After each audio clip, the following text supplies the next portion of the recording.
BYU professors are part of a major international effort to decode the oat genome. Kaleb Davies explains how the research could change the future of agriculture.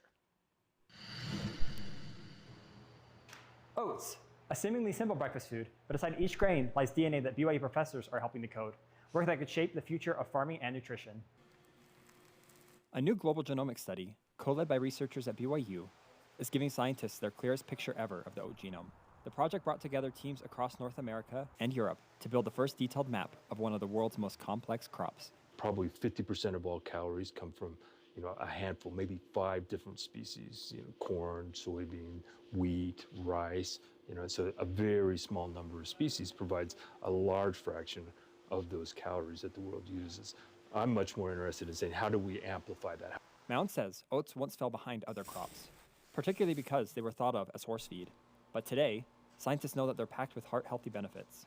The challenge is that oats have one of the most complicated genomes in agriculture. We now have a map of the oat genome, which for oats is it's a map of the ocean, an ocean that's full of landmines or mines. And so when ships know where those mines are, they can navigate around them.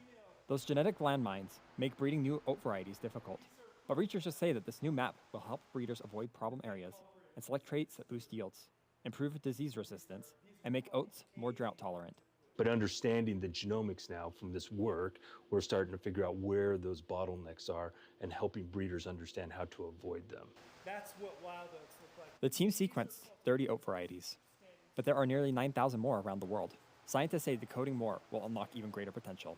We looked at 30 lines of oats, but there's 9,000 lines you could look at.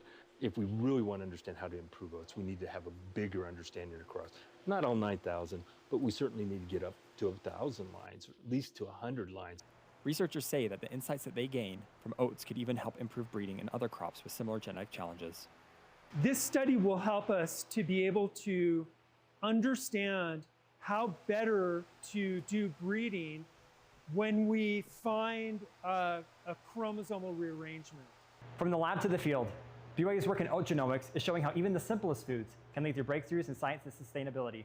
Reporting with the Universe Live at BYU, I'm Kaleb Davies. Thanks, Kaleb.